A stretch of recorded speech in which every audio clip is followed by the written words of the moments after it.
여러분의 소중한 자산을 지켜줄 경제적 지혜의 축복 받을 준비 되셨나요? 오늘의 이야기에 들어가기 전에 구독과 좋아요를 누르는 것, 바로 여러분의 갓생을 위한 첫 번째 약속입니다. 이 작은 행동이 미래의 부를 향한 여러분의 첫걸음이 될 겁니다.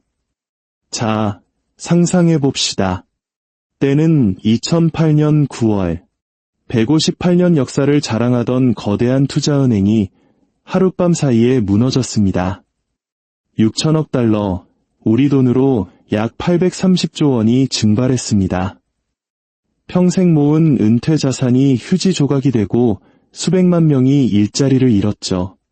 그런데 만약 이 모든 재앙의 시작이 광고판에나 들어갈 법한 아주 단순한 거짓말 한 줄에서 시작되었다고 한다면 믿으시겠습니까? 월세 낼 바에야 차라리 집을 사지. 시계를 2002년으로 돌려보죠.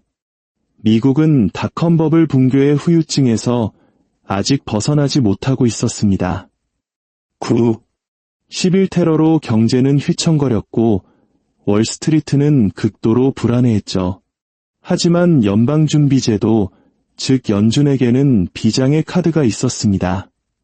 바로 금리를 거의 제로 수준으로 내려버리는 것이었죠. 갑자기 돈이 싸졌습니다. 대출은 쉬워졌고 새로운 아메리칸 드림이 탄생했습니다. 바로 내 집 마련이라는 집착이죠. 축하합니다, 고객님. 5억 원 대출 승인되셨습니다. 아니, 제 연봉은 4천만 원밖에 안 되는데요. 문제없습니다. 변동금리, 풍선형 상환, 그리고 닌자 대출이 있잖아요. 닌자요? 네, 닌자. No income, no job, no assets. 소득 없고, 직업 없고, 자산이 없어도 문제없다는 뜻입니다. 지금 들으면 말도 안 되는 소리 같죠? 하지만 그때는 그게 현실이었습니다. 2000년대 초반, 집을 소유한다는 건 단순히 사는 공간의 의미를 넘어섰습니다. 그것은 성공, 안정, 그리고 지위의 상징이었죠. 모든 TV 광고와 길거리 광고판, 부동산 세미나에서 똑같은 메시지가 흘러나왔습니다. 월세 낼 바에야 집을 사라. 은행들은 이 말에 전적으로 동의했습니다. 마치 게임쇼에서 돈을 뿌리듯 사람들에게 대출을 퍼주기 시작했죠. 모두가 승리자처럼 보였습니다. 그리고 서브프라임 모기지가 등장합니다. 이건 신용이 나쁘거나 소득이 불안정하거나 대출이 뭔지도 잘 모르는 사람들에게 돈을 빌려주는 것을 그럴듯하게 포장한 용어였습니다. 한국식으로 말하면 신용불량자에게 한도 없는 신용카드를 발급해준 셈이죠. 신용이 안 좋다고요? 신용이 아예 없다고요? 심지어 차에서 산다고요? 고객님은 최고급 콘도를 분양받을 자격이 충분합니다. 나중에 갚을 걱정은 안 해도 될까요? 그건 고객님 문제가 아닙니다. 만약 못 갚으시면 저희가 그냥 그 집을 더 비싸게 팔면 되니까요. 이건 부동산 광풍, 그야말로 하우징 골드러시였습니다. 집값은 하늘 높은 줄 모르고 치솟았죠. 이웃들은 6개월 만에 집값이 2배로 뛰었다고 자랑했습니다. 심지어 맥도날드 알바생, 통장에 5,000원밖에 없는 카페 바리스타도 주택담보대출 승인을 받았습니다. 모든 규칙이 창밖으로 내던져졌죠. 전통적인 대출 심사 기준은 너무 느렸고 이연평가는 너무 지루했습니다. 계약금은 선택사항이 되었죠. 숨만 쉬고 있으면 누구나 대출을 받을 수 있었습니다. 집은 피자처럼 팔려나갔고 대출 서류는 부루마블 게임 돈처럼 찍혀 나왔습니다. 부동산 중개인들은 버블이라는 단어를 말하기도 전에 수수료를 챙기기 바빴죠. 이 모든 광기의 배후에는 단 하나의 맹목적인 믿음이 있었습니다. 부동산 가격은 항상 오른다. 지금까지 늘 그래왔으니까요. 하지만 화려한 모델하우스와 대리석 주방 아래 한 가지 질문이 유령처럼 떠다녔습니다. 도대체 뭐가 잘못될 수 있다는 거지? 스포일러를 하자면 모든 것이었습니다. 2005년이 되자 집을 사는 것은 더 이상 정착의 의미가 아니었습니다. 빠르게 사서 더 비싸게 되팔고 현금을 챙기는 단타 수단이 되었죠. 부동산은 더 이상 안식처가 아니라 벼락부자를 꿈꾸는 투기판이었습니다. 저는 낮에는 초등학교 교사고 밤에는 콘도를 사들여요. 계약금 하나도 안 내고 벌써 새 채째 샀답니다. 라떼 나왔습니다. 늦어서 죄송해요. 방금 은행에서 펜트하우스 하나 더 사라고 전화가 와서요. 이건 투자가 아니었습니다. 집단 광기였죠. 사고, 되팔고, 이익을 챙기고 이걸 무한 반복했습니다. 더 많은 사람이 이 판에 뛰어들수록 가격은 올랐고 가격이 오를수록 더 많은 사람이 빚을 내서 뛰어들었습니다. 마치 불을 휘발유로 끄려는 것과 같았죠. 모두가 성냥을 하나씩 들고 있었던 겁니다. 하지만 이 뜨거운 표면 아래에서는 썩은 내가 진동하고 있었습니다. 모두가 개걸스럽게 먹어치운 서브프라임 대출 상품들. 그것들은 사실 쓰레기였습니다. 위험하고 제대로 검증되지도 않았으며 종종 사기에 가까웠죠. 하지만 월스트리트의 금융공학자들에게는 비장의 마술이 있었습니다. 그들은 이 모든 독성 대출들을 한데 묶어서 예쁘게 포장한 뒤 안전한 투자 상품이라는 라벨을 붙여 투자자들에게 팔았습니다. 소개합니다. 주택저 당증권. 이제 80% 더 많은 거짓말로 채워졌습니다. 어떻게 쓰레기를 보물로 둔갑시킬 수 있었을까요? 간단합니다. 신용평가사들이 그 상품에 A, 즉 최고 등급을 매기게 만들면 됐죠. 이 상품 안에는 파산한 바리스타랑 실직한 헬스 트레이너의 대출이 섞여 있네요. 좋아 보이는군요. A 등급 주겠습니다. 그들이 광고하지 않은 사실이 있었습니다. 바로 그 신용평가사들이 등급을 매겨주는 은행으로부터 막대한 돈을 받고 있었다는 점이죠. 상상해보세요. 음식평론가를 고용해놓고 당신이 만든 날것의 닭고기 요리에 별 5개를 줘야만 돈을 주겠다고 말하는 것과 같습니다. 사실문 뒤에서는 모두가 이 상품 묶음들이 쓰레기라는 걸 알고 있었습니다. 하지만 수익이 너무 달콤해서 멈출 수가 없었죠. 그리고 월스트리트는 여기서 멈추지 않았습니다. 그들은 위험한 주택담보대출 묶음들을 가져다가 더 복잡한 무언가로 섞어버렸습니다. 바로 부채담보부증권, 즉 CDO였죠. 현대의 연금술을 통해 쓰레기 대출들은 투자 적격 자산으로 변신했습니다. 하지만 모두가 이 쏘에 속아 넘어간 것은 아니었습니다. 몇몇 예리한 투자자들은 계약서의 작은 글씨들을 읽었습니다. 그들은 화려함 아래의 균열을 보았고 미친 짓을 하기로 결심했죠. 바로 주택시장의 붕괴에 돈을 거는 것이었습니다. 단 한 가지 문제가 있었습니다. 그런 베팅을 할 수 있는 금융상품이 존재하지 않았다는 거죠. 그래서 그들은 월스트리트로 가서 말했습니다. 이 대출 상품들 전부 쓰레기잖소. 우린 이게 망하는 쪽에 베팅하고 싶으니 만약 이게 망하면 우리에게 돈을 주는 상품을 만들어주시오. 은행가들은 비웃었습니다. 주택시장 하락에 베팅한다고요? 귀엽군요. 좋습니다. 우리가 당신들에게 보험을 팔죠. 당신들은 매달 보험료를 내고 아무 일도 일어나지 않으면 우린 그 돈을 꿀꺽하는 겁니다. 모두가 윈윈이죠. 처음에는 아무 문제 없어 보였습니다. 월스트리트는 회의론자들을 믿지 않았지만 그들이 보기에 리스크 없는 돈, 즉 꼬박꼬박 들어오는 보험료를 챙기는 것은 마다할 이유가 없었죠. 그리고 바로 그 안일함이 세계 경제를 날려버릴 시한폭탄을 만들었습니다. 신용부도 스와프, 즉 CDS였습니다. 이 스와프는 주택담보증권에 대한 보험처럼 작동했습니다. 함정은 그 증권을 소유하지 않아도 보험에 가입할 수 있다는 점이었습니다. 이건 마치 옆집 할머니 이름으로 생명보험을 들어놓고 그 할머니가 계단에서 미끄러지길 몰래 바라는 것과 같았습니다.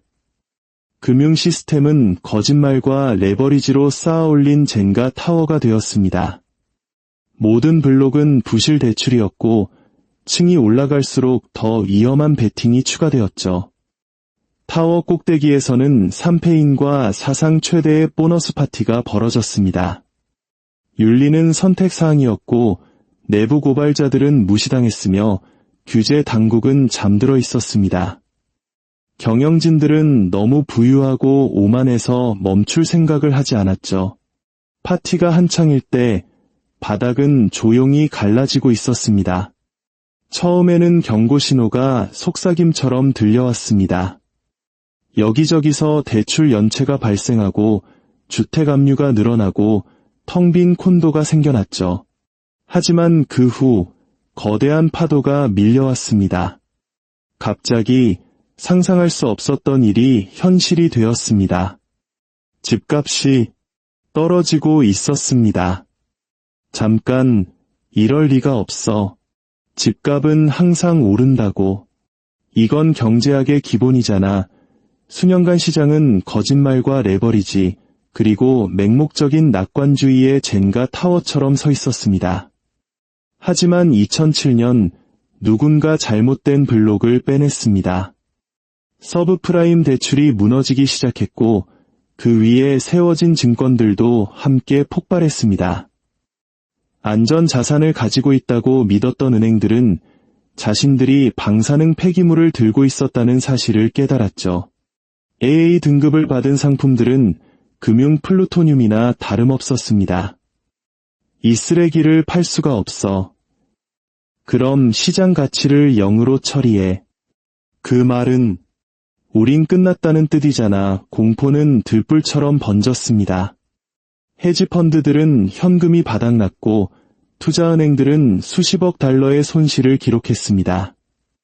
그리고 마침내 그날이 왔습니다. 158년 역사의 거인 리먼 브라더스가 파산했습니다. 구제금융도 구조도 없었습니다. 월스트리트 한복판에 6천억 달러짜리 거대한 구덩이만 남았을 뿐이죠. 메시지는 분명했습니다. 리먼이 무너질 수 있다면 누구든 무너질 수 있다. 하룻밤 사이에 은행들은 서로에게 돈을 빌려주는 것을 멈췄습니다. 신용시장은 꽁꽁 얼어붙었죠. 경제의 전원 스위치가 내려간 겁니다. 직원들 월급 주게 대출 좀 해주시오. 죄송합니다. 유동성이 없습니다. 그게 무슨 뜻이오? 우린 문 닫았다는 뜻입니다. 모든 것이 멈췄습니다. 가족들은 주택대출을 받을 수 없었고 기업들은 직원 월급을 줄 수 없었으며 투자자들은 자신의 돈을 인출할 수 없었습니다. 은퇴자들은 연금이 녹아내리는 것을 지켜봐야 했고 400일 K퇴직연금은 먼지가 되었습니다. 평생 모은 돈이, 직장이 사라졌습니다. 2008년 말 붕괴는 완성되었습니다. 수백만 명이 실직했고 주택 압류는 폭증했으며 퇴거 통지서는 광고지처럼 쌓였습니다. 무료 급식소는 넘쳐났고 실업수당 신청소는 재난 지역처럼 보였죠. 이건 단지 월스트리트가 불타는 것이 아니었습니다.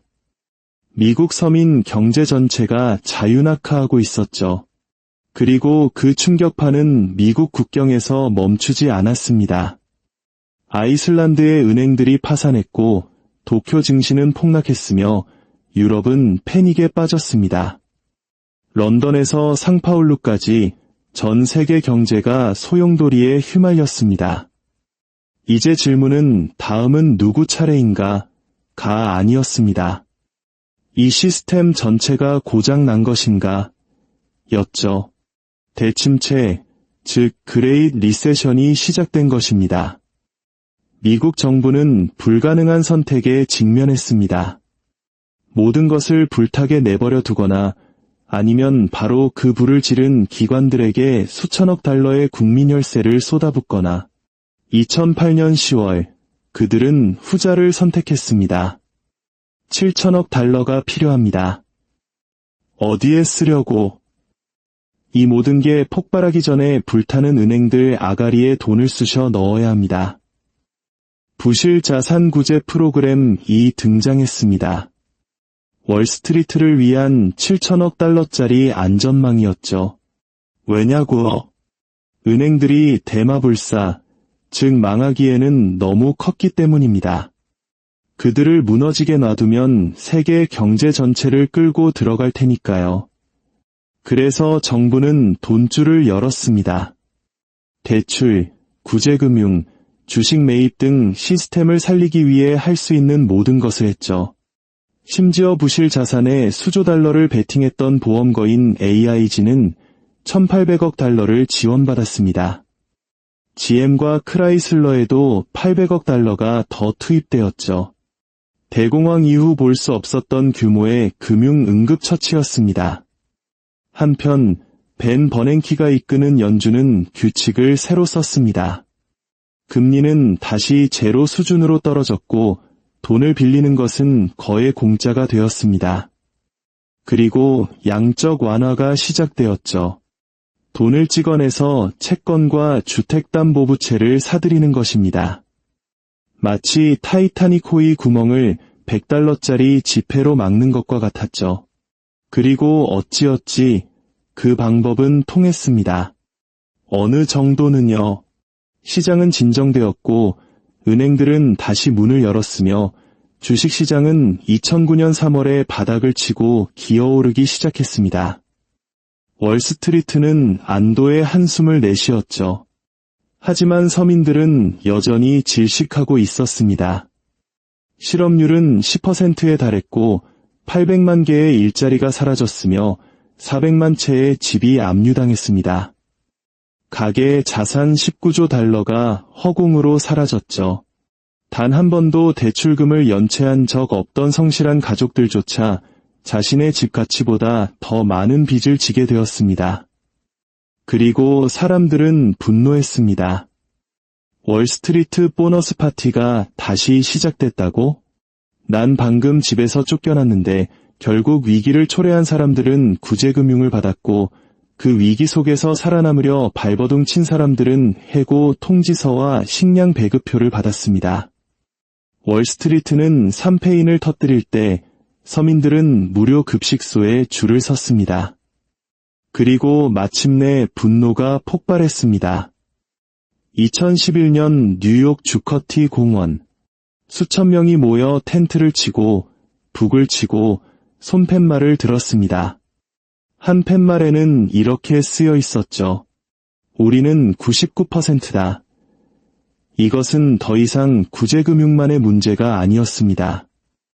이것은 강자를 보호하기 위해 조작된 시스템에 대한 저항이었습니다. 이익은 사유화하고 손실은 사회화하며 정의는 실종된 세상. 단 한 명의 월스트리트 CEO도 감옥에 가지 않았습니다. 수갑도 범인 호송도 없었죠.